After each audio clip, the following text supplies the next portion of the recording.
याद रखो, मोदी चट्टान बनकर तुम्हारे सामने खड़ा है।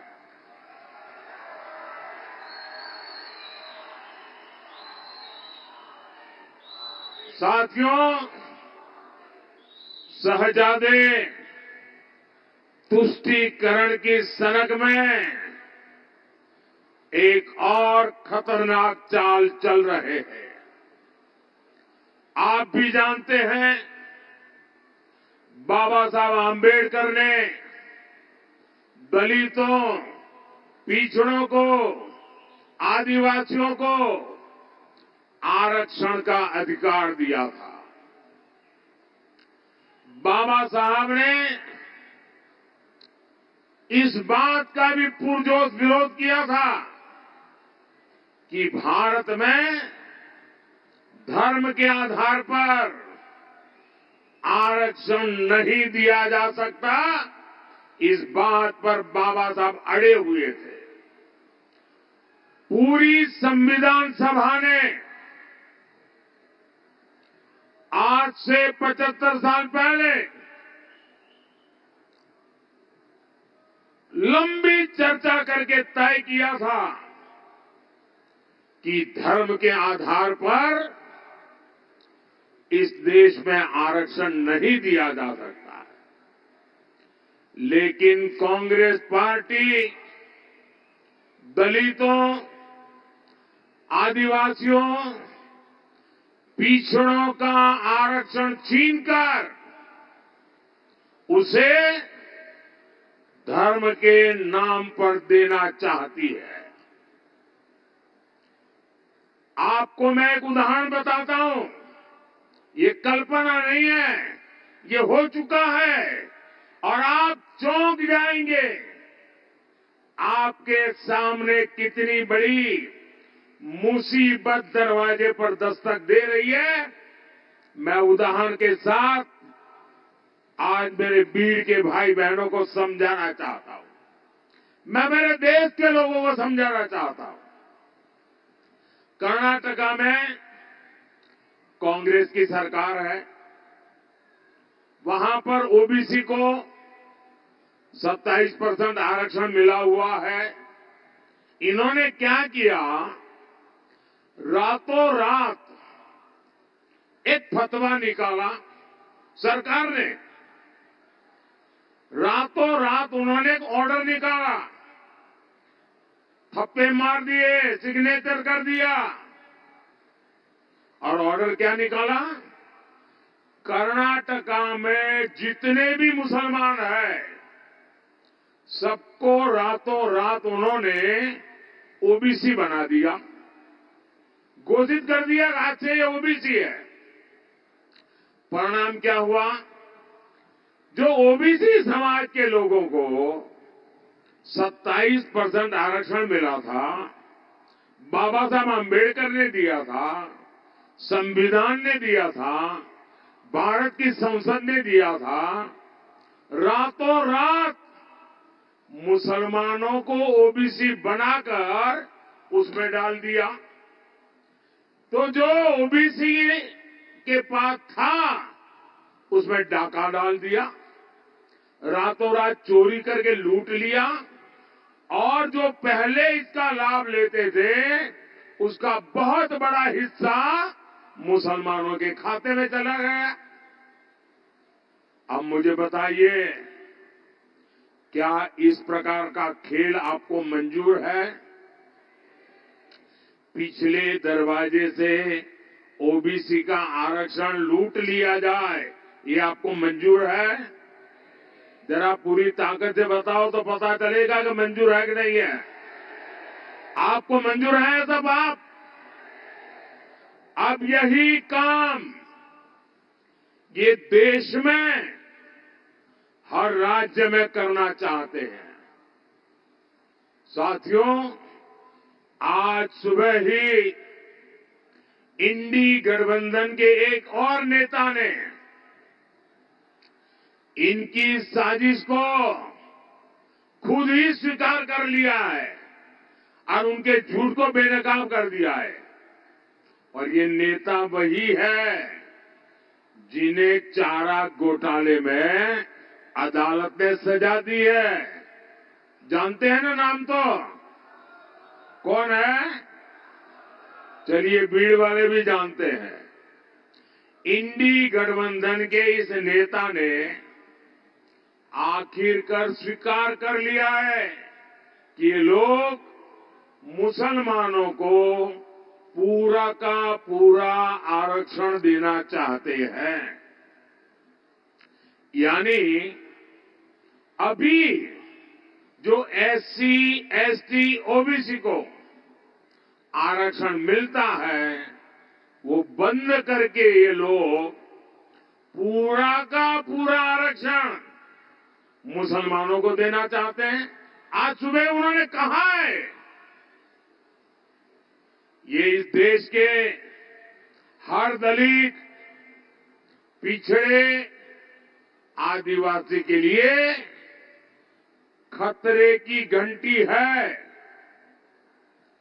इसलिए आपको इंडी गठबंधन के इरादों से सावधान रहना है। भाइयों बहनों, ये मोदी है, आप भी इसको भलीभांति जानते हैं। मैं आपको गारंटी देता हूं,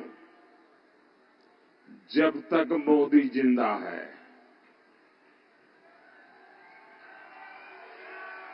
जब तक मोदी जिंदा है, दुनिया की कोई ताकत दलितों का, आदिवासियों का, पिछड़ों का, ओबीसी का आरक्षण नहीं ले सकती है। ये मोदी की ताकत है। भाइयों बहनों, आज कोई भी राष्ट्रवादी ताकत कांग्रेस के साथ नहीं बची है। असली राष्ट्रवादी कांग्रेस पार्टी बीजेपी के साथ है। बाला साहब ठाकरे की असली राष्ट्रवादी शिवसेना बीजेपी के साथ है। और कांग्रेस के साथ कौन है? नकली शिवसेना, नकली राष्ट्रवादी कांग्रेस। और ये कर क्या रहे हैं? ये नकली वादे कर रहे हैं, नकली वीडियो बना रहे हैं। साथियों, कांग्रेस की आदत है न काम करो न काम करने दो।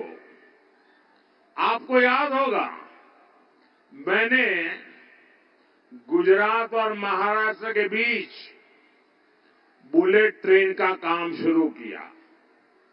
कांग्रेस ने पहले उसका मजाक उड़ाया, फिर उसका विरोध किया, और जब तक महाविनाश अघाड़ी की सरकार रही, इन्होंने काम बढ़ने ही नहीं दिया। अब ये अगर सरकार में आएंगे तो बुलेट ट्रेन का काम ठप कर देंगे। एक और बीजेपी ने अपने संकल्प पत्र में बुलेट ट्रेन के विस्तार की बात कर रही है। दूसरी ओर कांग्रेस और इंडिया गाड़ी बुलेट ट्रेन का विरोध कर रहे हैं। आप मुझे बताइए, 21वीं सदी के भारत को कौन सी सरकार चाहिए? क्या देश को इन विकास विरोधी लोगों के हाथ में हम दे सकते हैं क्या? साथियों, कांग्रेस जहां भी आई है उसने सपनों को कुचला है। महाराष्ट्र और मराठवाड़ा खुद इसके भुक्तभोगी है। इंडी अघाड़ी ने कभी यहां सूखे की समस्या की ओर ध्यान नहीं दिया। इन्होंने बस फीते काटे और भ्रष्टाचार किया। 60 वर्षों से मराठवाड़ा जल ग्रिड परियोजना ठप पड़ी थी। आज एकनाथ शिंदे जी, देवेंद्र फडणवीस और अजीत पवार मिलकर सिंचाई परियोजनाओं को मिशन मोड में आगे बढ़ा रहे हैं।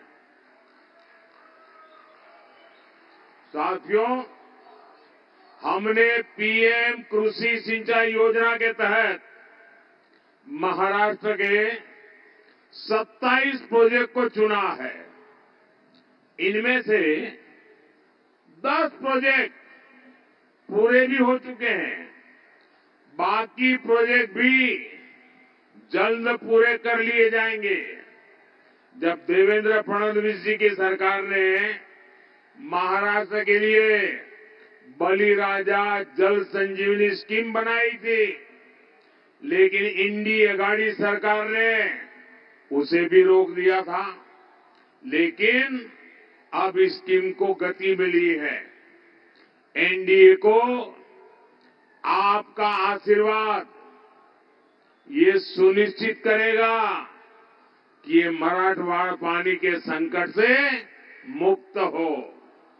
साथियों,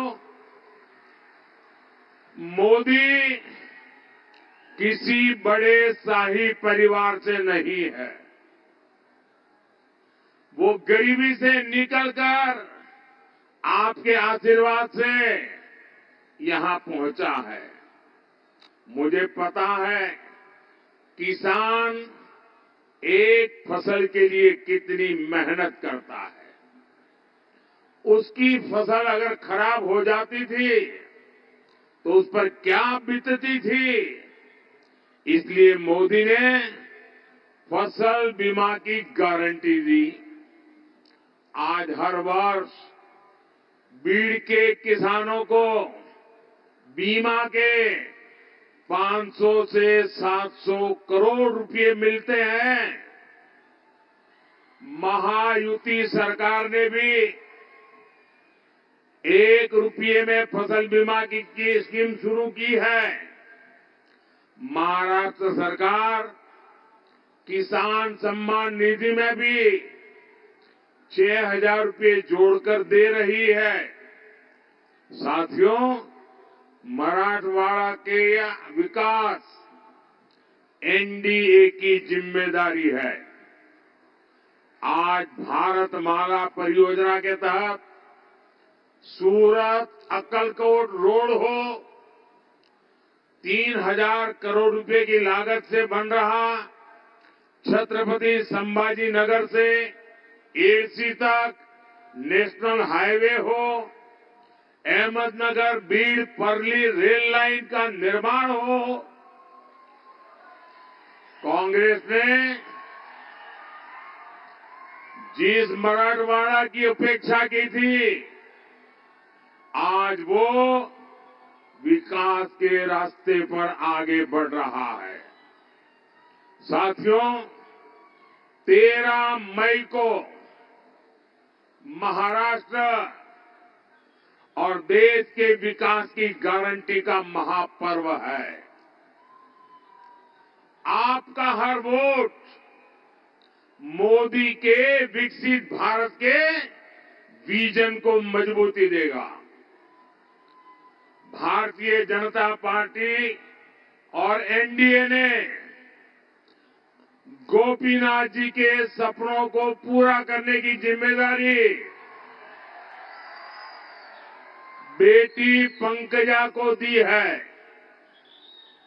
मेरा अनुरोध है, 13 मई को बेटी पंकजा मुंडे को भारी मतों से विजयी बनाएंगे।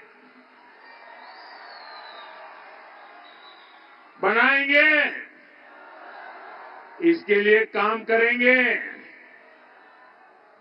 ज्यादा से ज्यादा मतदान कराएंगे। मतदान के पुराने सारे रिकॉर्ड तोड़ेंगे। कितनी ही गर्मी क्यों न हो, मतदान ज्यादा होगा। अब पार्लियामेंट तो जीतना है, लेकिन मेरा एक और काम है, करोगे? मुझे पोलिंग बूथ जीतना है। ये पार्लियामेंट सीट में जितने पोलिंग बूथ है वो सारे पोलिंग बूथ जीत सकते हैं क्या? आप पोलिंग बूथ जीत करके दिखाएंगे क्या? सारे के सारे पोलिंग बूथ में भाजपा का, एनडीए का झंडा झुकना नहीं चाहिए। करेंगे? अच्छा, मेरा एक काम करेंगे। ये जो मेरा काम है ना, ये चुनाव वाला काम नहीं है, न ही वो पंकजा वाला काम है, न वो भाजपा वाला काम है। ये मेरा पर्सनल काम है। करोगे? ठंडे पड़ गए यार, जरा हाथ ऊपर करके ताकत से बताओ ना। करेंगे? पक्का करेंगे? तो एक काम मेरा जरूर करना, ज्यादा से ज्यादा घरों में जाकर के परिवार के सबको मिलना और मिलकर के कहना कि अपने मोदी आए थे और मोदी ने आपको प्रणाम भेजा है। मेरा प्रणाम पहुंचा दोगे? घर घर पहुंचा दोगे? हर माता बहन को पहुंचा दोगे? हर बुजुर्ग को पहुंचा दोगे? जब आप उनको मेरा प्रणाम पहुंचाओगे ना, वो जरूर मुझे आशीर्वाद देंगे। और जब वो मुझे आशीर्वाद देते हैं तो मेरी ऊर्जा अनेक गुना बढ़ जाती है और आपके लिए खपने का मेरा संकल्प मजबूत हो जाता है। मेरे साथ बोलिए, भारत माता की, भारत माता की, भारत माता की। बहुत बहुत धन्यवाद।